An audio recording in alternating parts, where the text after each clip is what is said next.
nakalidades sa kapagtulunan, nakalidades ang mga rason o doktrina sa atong mga duha ka Batista Maigala no Cadiz Plaza Independencia. Okay? Atong taga 5 minutos si Jeffrey King Yusa sa iyang pamahayag Maigala agi pabarog sa ilang debate nining adlaw Domingo. Mga inigugma ko mga igsoon, ang tima nga mo karong pagasaluhan, pagasawaan na mo kining mahitungod sa kaluwasan. Kaya gingon man din nga hinungdanon ba o gikinahanglan ba ang buhat alang sa atong kaluwasan. Mao kini atong tima mga igsuonan ug ako isip ko sa ka affirmative, ako ipamatuod nga doon gikinahanglan gyud ang buhat. Ngano man tungod kay naa sa Galacia 5:6 atong mabasa diha mga kaigsuonan nga nag-ingon nga importante gyud ang buhat. Importante ang buhat nga pagtuo nga nagabuhat pinaagi sa gugma. Klaro kayo mga igsoon nga gikinahanglan gyud ang buhat dili kay pagtuo lamang. Kayo atong Osborne nag-ingon din nga importante mao ang pagtuo nga nagabuhat pinaagi sa gugma. Unya matod pa ni ngano man nga gikinahanglan man gyud kining importante gyud kining mga buhat tungod kay matod pa ni San Pablo ngadto sa iyang suwat ngadto sa taga Corinto mingon siya bisan pag aduna ako'y pagtuo nga makabalhin og bukid apan kung wa ako'y gugma wa ako'y kapuslanan. Musa makagigsunan klaro nga ang pagtuo lamang dili na makaluwas. Kaya ang pagtuo gud, kung pagtuo lang, ang yawa nagtuo may sana. Unya, makaluwas man na niya ang kanang pagtuo. Na mabasa na to diya sa Santiago 2:19 nga ang yawa nagtuo sa Dios. Pero ang pangutana, doon na ba'y kaluwasan ang yawa? Wa gyud mga kaigsunan. Busa, kaning atong giingon nga ang pagtuo lang mo'y makaluwas, dili na kanang dili na hingpit. Ngano man tungod kay ang hingpit nga pagtuo mao'y makaluwas mga kaigsunan. Kaya ato mang mabasa diha sa Santiago 2:22 nga ang magapahingpit sa atong pagtuo mao ang atong mga buhat. Busa kay ang atong pagtuo man ang atong mga buhat mo'y makapahingpit sa atong pagtuo. Nan kung way buhat, dili gyud kinihingpit. Nya unsa may maluwas? Katubang dunay buhat ug walay buhat nga pagtuo. Matod pa din sa Santiago 2:14 mga kaigsunan atong mabasa diha nga nag-ingon 2:14 Santiago makaluwas ba kaniya ang iya pagtuo nga way buhat? Dili gayud mao nay nasuwat dito dili gayud mo sa klaro kayo nga ang pagtuo nga way buhat dili gyud makaluwas kaniya. Sama ra gud pananglit kung moingon ka nga makabusog pa nina kong kanon nya dunay sudan makabusog o makaluwas pa ni sa akong kagutom. Unya karon nagtuo man ko nga makaluwas karon nabusog na ko bisag wa na ko buhata wa ko mukaon. Mao na nga mga igsuonan nga dili gyud mahitabo nga way buhat.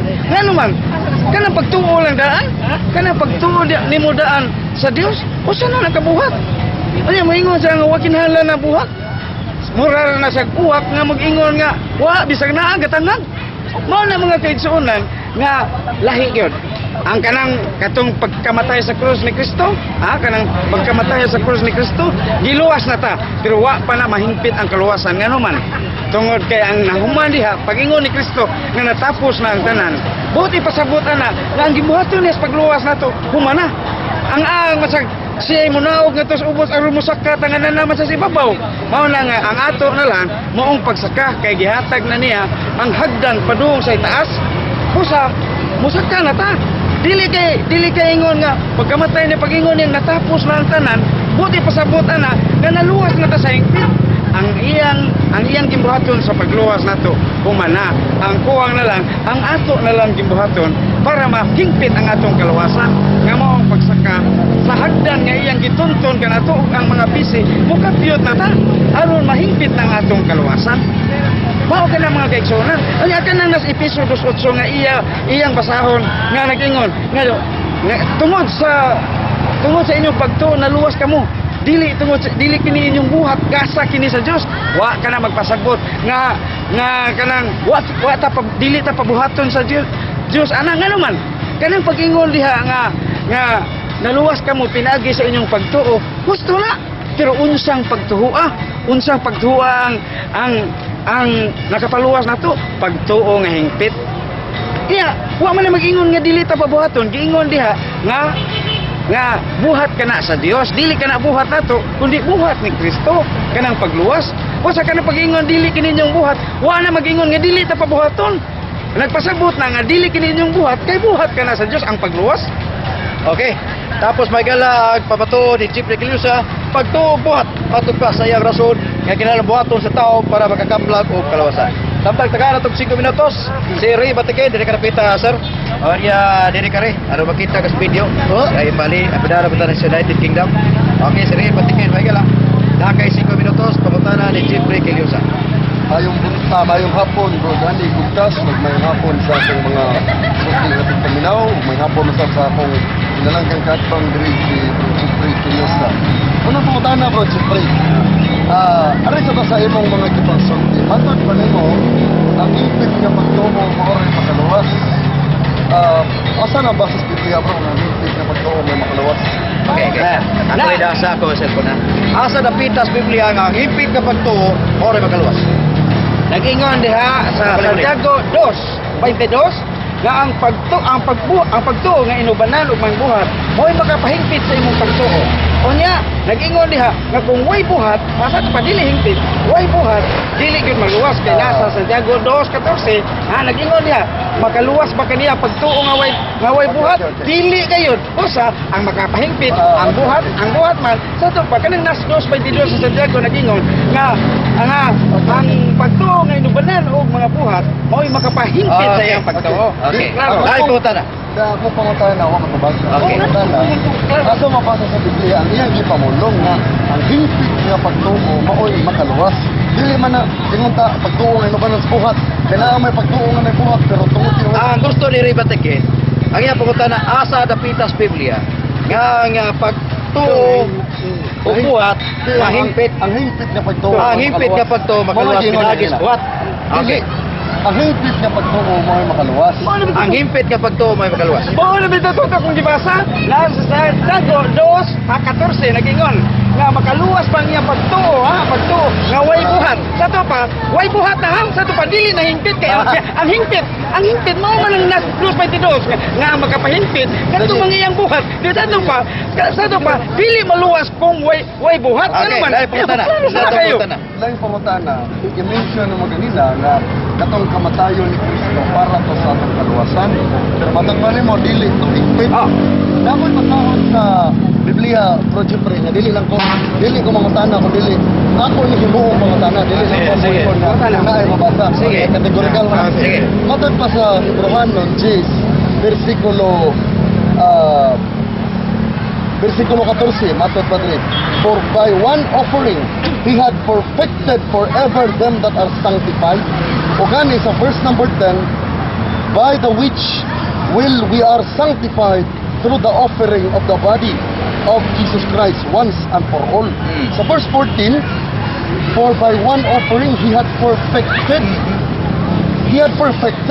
forever them that are sanctified. Okay. Now, pangutana mo na. Binsaya, aron makasabot ang Pinaagi sa usa ka halad sa iyang lawas. Iyahang nahingpit ang atong pagkabalaan kahangtod sa kahangturan gani matod pa sa sumpay ato. Amo na siya, nahingpit hangtod sa Okay, kahangturan. oo, say Ang pangutana. pangutana, dili ba nahisupak man siya mong giingon dali na nga atong Dili gibuhat hingpit? ni Kristo dili hingpit. Okay. Dili ba na supak man ni sa gibuhat ni Kristo nga dili hingpit? Wa nga masupak mga kaigsunan. Ngano man? Kay kanang mga gibuhat niya alang sa atong kaluwasan na sa to pahingpit na ang tanan nga iyang gihatag na to hingpit na ang iya nang gibuhaton. Pero ang ato nga para masantify ta, para ta masantos, mao tong musaka na tanan to sa iyang gitunton nga mga pamaagi. Okay. Sa to pa ang pamaagi na mao ni makasantos na to. Sa to pa iyang gibuhaton natapos Okay. na sa to pa Okay. hingpit na Dire, usa ka pero pangutana ang si ato Ray pa wa Batiken. pa mahingpit. Okay, okay. Sa kapungutana. Kay nagkinahanglan man sa atong buhat. Uyon ka ba, Bro Jeffrey, sa Isaias kapitulo 64 nagingon man dito, ang atong maayong binuhatan sasama lamang sa mabugaw nga trapo. Ang pangatana makaluwas dahil ng atong maayong binuhatan nga sasama ra man sa mabugaw nga trapo. Kabag. Wa jud ka maghuna-una nga si San Pablo tinun-an ni Kristo. Paano ka na? Si San Pablo tinun-an ni Kristo. Ug unsay giingon ni San Pablo, ang pagtuo nga walay buhat, ha? Wa gi kapuslanan, ha? Wa kapuslanan. Oh. Sa to pa, dili gid mahitabo. Nga kanang imong giingon nga pagtuo lang mo'y makaluwas. Nya sa kung pagtuo lang. Ang yawa nagtuo man siya. Nya luwas ka ng yawa. Okay, time na. Okay. Kamo lay timbang-timbang Michael ha. Sa ato mga debatidor, ligon og mga rason, ligon og pamahayag, o diya kay natapos naman ang 5 minutos ngadto gihatag nato ri batikin Michael pangutana to Jeffrey Quiliosa nga pamahayag sa bawang barugadan ato pog tagaan og 5 minutos.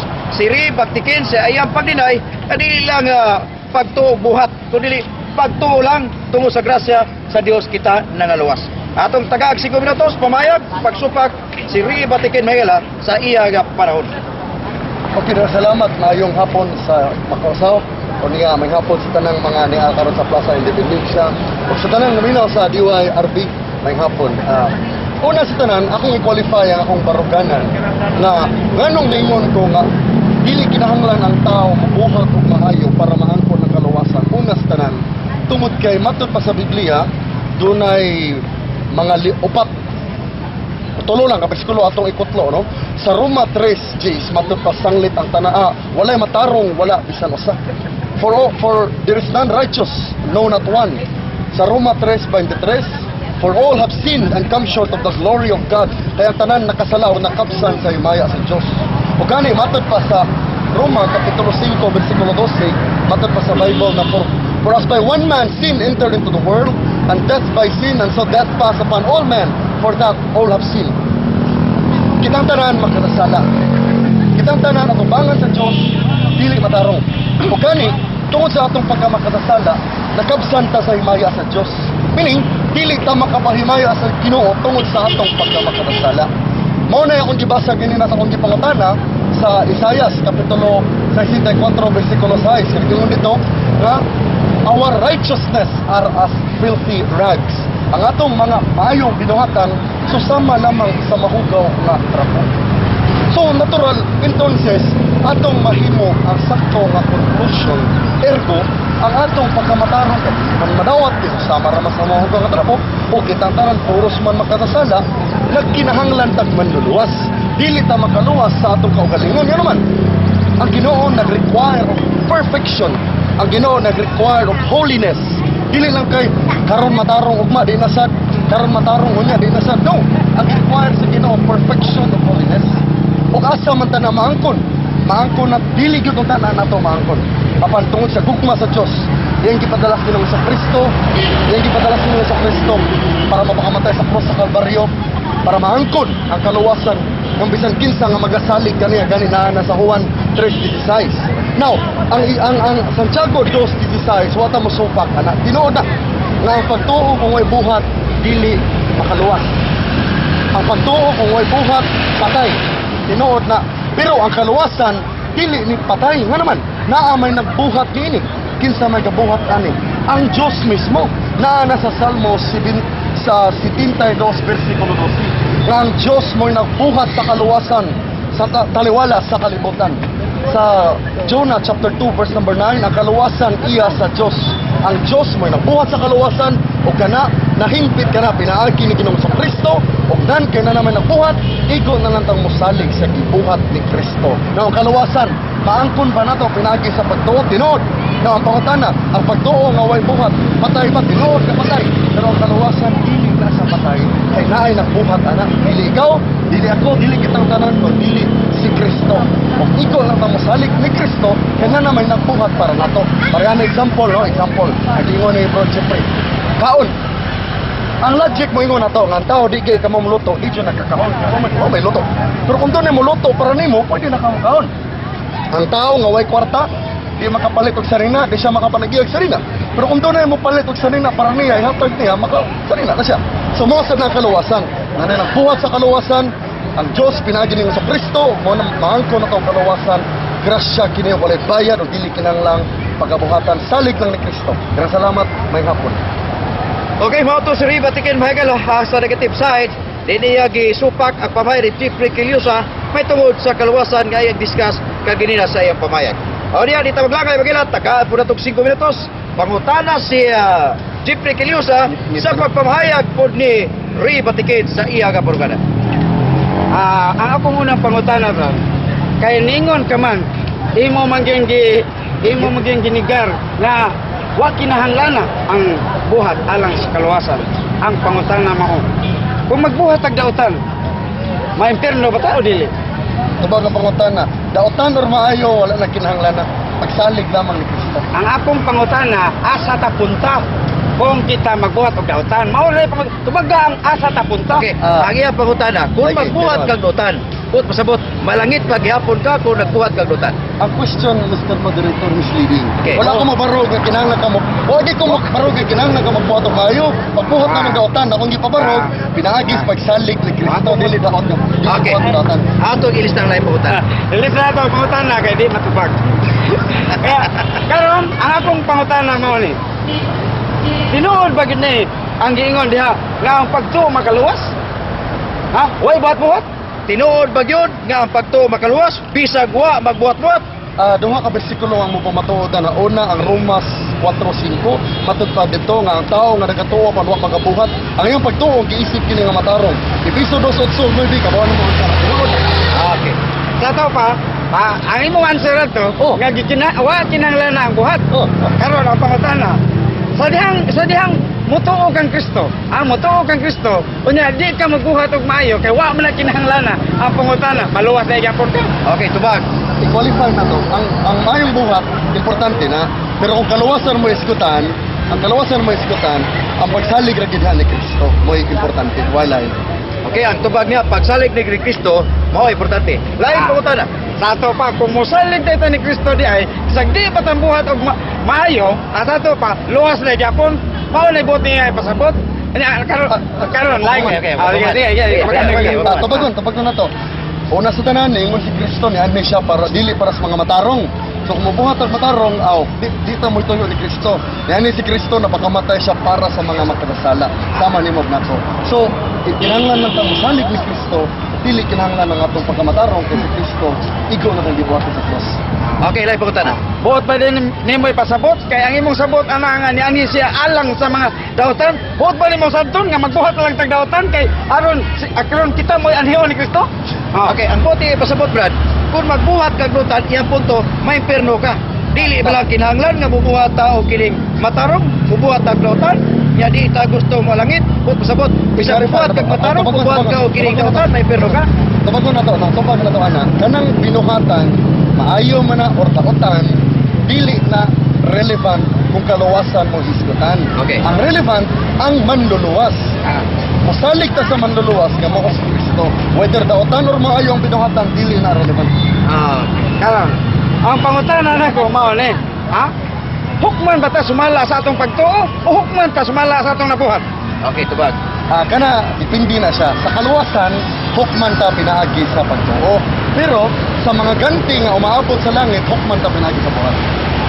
Okay. Lahat kayo sa kaputala, Jeffrey Quillosa.